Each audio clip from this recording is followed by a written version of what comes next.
आज की इस क्लास में हम कवर करेंगे 26 अगस्त के करंट अफेयर्स को। तो चलिए करते हैं क्लास को शुरू। पहला क्वेश्चन हमारा, हाल ही में किस मंत्री ने स्कूली शिक्षा के लिए राष्ट्रीय जो पाठ्यक्रम है इसकी रूपरेखा जारी की गई है? ये की गई श्री धर्मेंद्र प्रधान के द्वारा राष्ट्रीय पाठ्यक्रम की रूपरेखा जारी की गई है। हाल ही में राष्ट्रीय शैक्षिक अनुसंधान और प्रशिक्षण परिषद यानी कि एनसीईआरटी द्वारा राष्ट्रीय पाठ्य चर्चा की रूपरेखा एनसीएफ जारी की गई, जिसमें राष्ट्रीय शिक्षा नीति यानी कि एनईपी, ये राष्ट्रीय शिक्षा नीति 2020 वाली है। एनईपी 2020 के नियमों के तहत शिक्षा प्रणाली की महत्वपूर्ण सुधार इसमें हुए हैं। ये जो करिकुलम फ्रेमवर्क जो था लगभग 36 वर्ष साल से चली आ रही भारतीय शिक्षा जो प्रणाली है वो 36 सालों से जो चली आ रही है उसे पूरी तरह से बदल सकता है एनईपी 2020। नई शिक्षा नीति यानी कि न्यू एजुकेशन पॉलिसी 2020 के तहत केंद्रीय शिक्षा मंत्रालय ने ये तैयार किया है।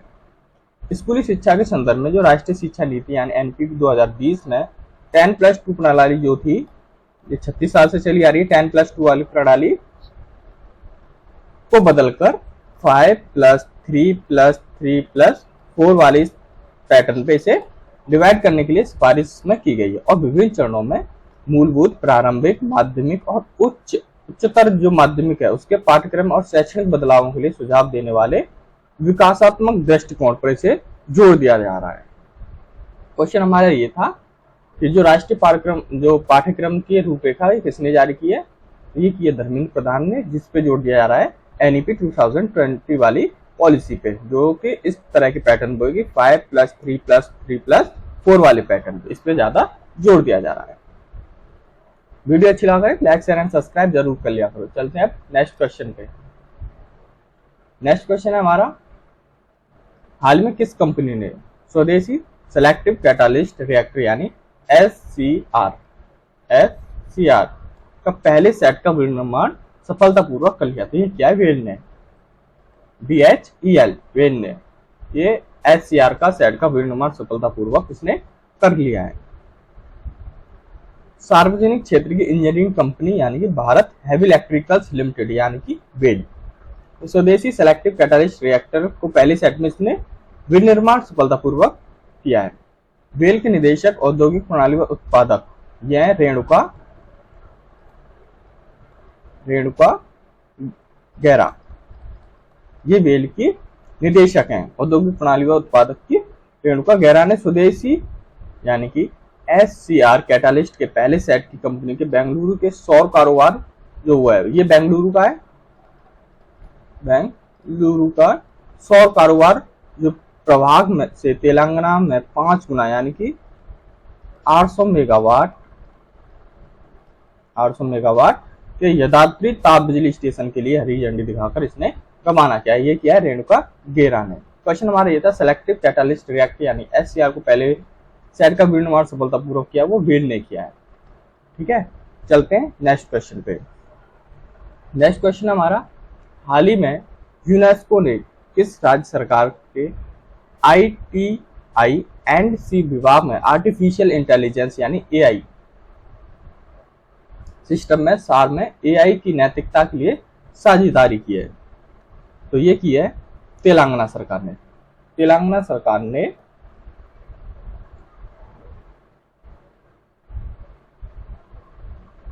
ITI&C विभाग से आर्टिफिशियल इंटेलिजेंस सिस्टम के सार और AI की नैतिकता के लिए साझेदारी की है। संयुक्त राष्ट्र शैक्षिक विज्ञान और सांस्कृतिक संगठन यानी यूनेस्को, ये हमारा संयुक्त राष्ट्र शैक्षिक और वैज्ञानिक और सांस्कृतिक संगठन है यूनेस्को। तेलंगाना सरकार ने सूचना प्रौद्योगिकी, इलेक्ट्रॉनिक और संचार यानी ITI&C विभाग ने आर्टिफिशियल इंटेलिजेंस सिस्टम के सार में AI की नैतिकता को शामिल करने के लिए एक अग्रणी साझेदारी इसने की है। ठीक है, तो क्वेश्चन हमारा ये था, ITI&C विभाग के आर्टिफिशियल इंटेलिजेंस सिस्टम के साथ AI की नैतिकता की साझेदारी किसने की है? तो ये तेलंगाना सरकार इस पे जोर दे रही है AI पे। AI मतलब आर्टिफिशियल इंटेलिजेंस। अब चलते हैं नेक्स्ट क्वेश्चन पे। नेक्स्ट क्वेश्चन हमारा, किस राज्य के गवर्नर ने प्रकृति, पेड़ और भू राजनीति पर 3 नई पुस्तकों का विमोचन किया है? तो ये किया गया है गोवा में। गोवा में प्राकृतिक पेड़ और भू राजनीति पर 3 नई पुस्तकों का विमोचन किया गया है। ये किस राज्य के गवर्नर ने किया? तो ये गोवा राज्य के गवर्नर ने किया है। बात करें यहाँ के गवर्नर की, गोवा के जो गवर्नर है जिन्होंने ये प्राकृतिक पेड़ और भू राजनीति पर 3 पुस्तकें लिखी हैं, उन गवर्नर का नाम है टी.एस.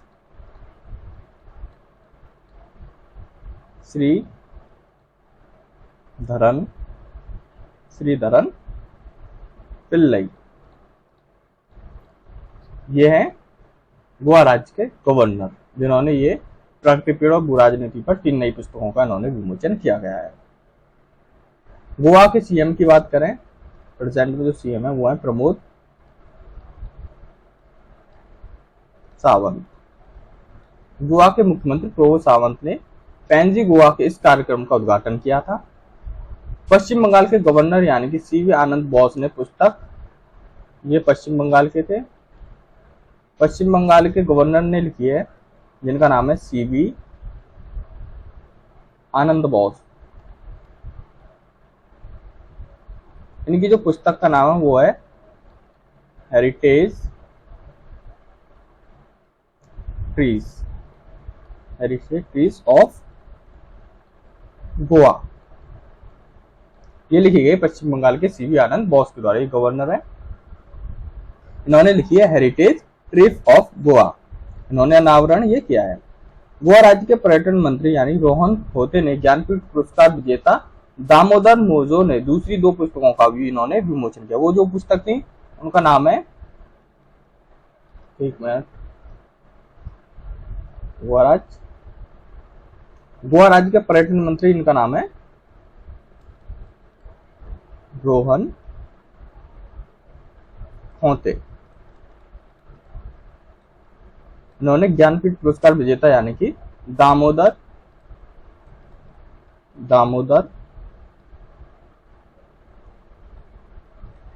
मोजो दूसरी 2 पुस्तकों का इन्होंने विमोचन किया है। पहली पुस्तक है वैन पैरेलल लाइन्स मीट और दूसरी है एंते प्रिय कविता काल। ये 2 पुस्तक है, वैन पैरेलल लाइसेंस मीट और एते प्रिय कवितालय। क्वेश्चन हमारा ये था, किस राज्य सरकार ने गवर्नर ने प्रकृति पेड़ और भू राजनीति पर 3 नई पुस्तकों का विमोचन किया था? गोवा राज्य के गवर्नर ने किया है पुस्तकों का विमोचन। अब चलते हैं नेक्स्ट क्वेश्चन पे। नेक्स्ट क्वेश्चन हमारा, किस देश ने मुहाजिर 10 ड्रोन का उद्घाटन किया है? ये नाम है ड्रोन का, मुहाजिर 10 ड्रोन का उद्घाटन किया है। ये ईरान देश ने किया है। ईरान देश ने मुहाजिर 10 ड्रोन का उद्घाटन किया है। अब बात करें मुजाहिद 10 ड्रोन के बारे में, जो इजराइल तक वार करने में एकदम सक्षम है। ये ड्रोन 24 घंटे ये लगातार उड़ान भरने में सक्षम है। और मीडिया रिपोर्ट के मुताबिक इस ड्रोन की जो रेंज है वो 2000 किलोमीटर है और ये 210 किलोमीटर प्रति घंटे की रफ्तार से 210 किलोमीटर प्रति घंटे की रफ्तार से ये उड़ सकता है और 2000 किलोमीटर तक ये इसकी रेंज है, जो कि 24 घंटे तक उड़ सकता है। इसकी ये कैपेसिटी मुजाहिद 10 ड्रोन की। ईरान ने ये ड्रोन अमेरिका का MQ-9 ड्रोन की तरह ये ड्रोन बनाया है। अमेरिका का ड्रोन है MQ-9, वो भी इसी तरह का ड्रोन है, जो कि ईरान ने अपने जो ड्रोन बनाया है इसी की बेस पे बनाया, इसी की तरह बनाया, जिसका नाम है मुजाहिद 10 ड्रोन। क्वेश्चन हमारा ये था, मुजाहिद 10 ड्रोन का उद्घाटन किसने किया? तो ईरान देश ने किया है। ठीक है, अब चलते हैं नेक्स्ट क्वेश्चन पे। नेक्स्ट क्वेश्चन है हमारा, हाल ही में किस मंत्री ने ब्रिक्स नेताओं को बिद्री सुराही, नागालैंड शॉल और गोंड पेंटिंग भेंट की हैं? ये किस मंत्री ने किए? तो ये नरेंद्र मोदी जी ने ब्रिक्स नेताओं को बिद्री सुराही और नागालैंड शॉल और गोंड पेंटिंग भेंट की है। नागालैंड की शॉल थी और गोंड पेंटिंग थी। बिद्री सुराही को ये भेंट की गई है श्री नरेंद्र मोदी जी, जो प्रेजेंट में पीएम है हमारे भारत के। अब बात करें समिट की, तो ये 15वां ब्रिक्स समिट हुआ था। ये 15वां ब्रिक्स समिट था ये।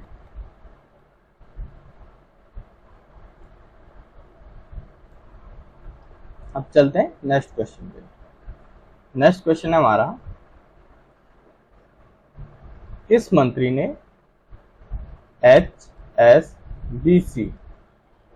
HSBC इंडिया की ग्रीन हाइड्रोजन साझेदारी की शुरुआत की है? तो ये की है निर्मला सीतारमण ने HSBC इंडिया ग्रीन हाइड्रोजन की साझेदारी की शुरुआत की गई है।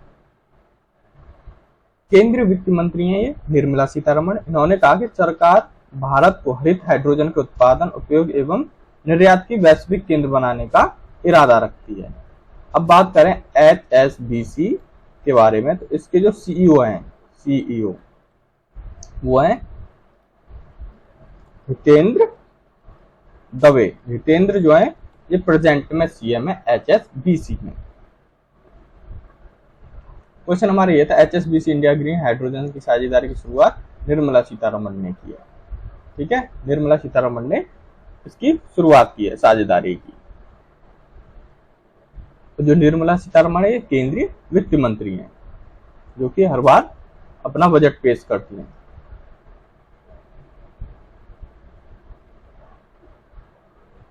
चलते हैं अब नेक्स्ट क्वेश्चन पे। नेक्स्ट क्वेश्चन हमारा, भारतीय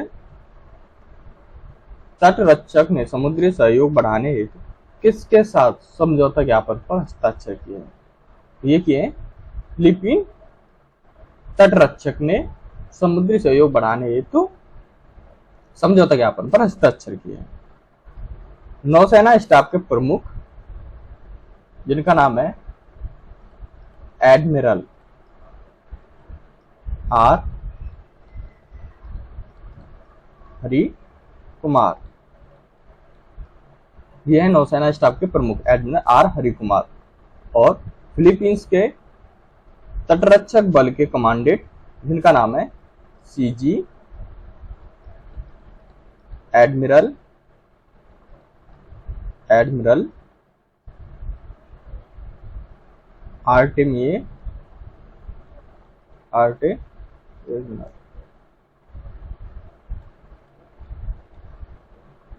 आर्टेमियो एम अबू। ये फिलीपीन के तटरक्षक बल के कमांडेंट हैं, जिनका नाम है CG admiral Artemio M Abu ने। इन्होंने 23 अगस्त 2023 को वैट शिपिंग सूचना के आदान प्रदान के लिए मानक संचालन प्रक्रिया यानी SOP पर हस्ताक्षर किए हैं इन्होंने। क्वेश्चन हमारा ये था, समुद्री सहयोग बढ़ाने हेतु किसके साथ समझौता किया है? तो ये फिलीपीन के साथ किया है भारत ने। भारत की बात करें नौसेना स्टाफ के प्रमुख, तो एडमिरल आर हरि कुमार हैं। और बात करें फिलीपीन के तटरक्षक कमांडेंट की बात करें, तो CG admiral Artemio M Abu हैं। ठीक है, अब चलते हैं नेक्स्ट क्वेश्चन पे। नेक्स्ट क्वेश्चन हमारा, इन्फोसिस ने ग्लोबल ब्रांड एम्बेसडर किसे नियुक्त किया है? ब्रांड एम्बेसडर किसे नियुक्त किया? तो ये क्या है, इन्होंने राफेल नडाल को इन्फोसिस ने ब्रांड एम्बेसडर नियुक्त किया है। भारत की दिग्गज कंपनी IT कंपनी है ये इन्फोसिस। 24 अगस्त 2023 को उसने टेनिस के स्टार प्लेयर राफेल नडाल को अपना नया ब्रांड एम्बेसडर बनाया है। इस बात का ऐलान करते हुए कंपनी ने कहा, नडाल उनके जो ब्रांड है उसके साथ इन्फोसिस डिजिटल इनोवेशन के लिए 3 साल के लिए ये ब्रांड एम्बेसडर के तौर पर इन्फोसिस के साथ ये जुड़े रहेंगे। 3 साल के लिए जुड़ेंगे ये इन्फोसिस के साथ राफेल नडाल। अब चलते हैं नेक्स्ट क्वेश्चन पे। नेक्स्ट क्वेश्चन हमारा, शतरंज विश्व कप यानी कि 2023 शतरंज का विश्व कप हुआ 2023 में भारत के रमेश बाबू प्रज्ञानंद कौन से स्थान पर रहे हैं? तो रमेश बाबू प्रज्ञानंद जो है शतरंज खेल में इनका जो स्थान है वो दूसरा स्थान रहा है।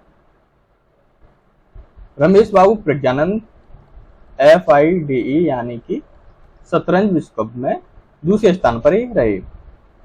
मैग्नस कार्लसन ने 2 प्रारूपों में 3 दिन और 4 गेम तक शतरंज खेलने के बाद आखिरकार अपने करियर में पहली बार फिडे विश्व कप जीतने में ये कामयाबी इन्होंने ये हासिल की है? रमेश बाबू प्रज्ञानंद ने। क्वेश्चन नंबर ये, शतरंज विश्व कप 2023 में रमेश बाबू प्रज्ञानंद कौन से स्थान पर रहे? तो ये दूसरे स्थान पर। और भारत का शतरंज विश्व कप जो है वो किसने जीता? तो रमेश बाबू प्रज्ञानंद ने ये जीता। ठीक है, चलते हैं नेक्स्ट क्वेश्चन पे। नेक्स्ट क्वेश्चन है हमारा, किसके द्वारा पूर्वी लद्दाख में दुनिया की, एक मिनट, किसके द्वारा पूर्वी लद्दाख में दुनिया की सबसे ऊंची मोटर सड़क निर्माण किया जा रहा है?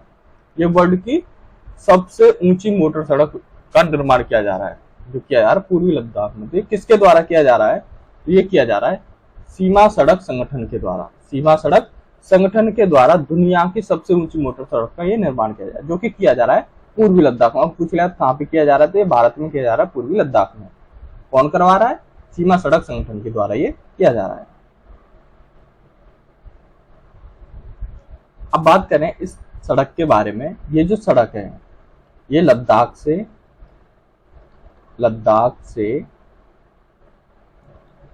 डैम चौक जो सेक्टर है वहां तक ये बनाई जा रही है। लिगरी मुगला उचले नामक यह रणनीति सड़क 19,400 फीट की ऊंचाई से ऊपर गुजरेगी। इसकी जो ऊंचाई है 19,400 फीट की ऊंचाई से ऊपर ये गुजरेगी। दुनिया की सबसे ऊंची मोटर सड़क का निर्माण जो किया जा रहा है, 19,400 इसकी ऊंचाई रहेगी, फीट ऊंचाई रहेगी। और ये उमलिंग, अगर दर्रा पूछ लिया जाता है तो ये उमलिंग नाम का दर्रा है। उमलिला दर्रा को पार करते हुए दुनिया की सबसे ऊंची मोटर योग्य सड़क ये बन जाएगी। यह सड़क वास्तविक नियंत्रण रेखा LAC हमारी लाइन ऑफ एक्चुअल कंट्रोल, इससे महज 3 किलोमीटर दूर बनाई जा रही है। इससे महज 3 किलोमीटर पूर्वी लद्दाख में ये बनाई जा रही है। दुनिया की सबसे ऊंची मोटर सड़क का निर्माण ये किया जा रहा है, जो किया जा रहा है सीमा सड़क संगठन द्वारा ये किया जा रहा है। अब चलते हैं नेक्स्ट क्वेश्चन पे। नेक्स्ट क्वेश्चन हमारा, समलैंगिक विवाह को वैध करने वाला मध्य यूरोप का पहला देश कौन सा बना है? यानी समलैंगिक विवाहों के लिए इन्हें वैध करने वाला मध्य यूरोप का पहला देश कौन सा बना है? तो ये बना है एस्टोनिया जो है ये समलैंगिक विवाह को वैध करने वाला मध्य यूरोप का पहला देश ये बन गया है।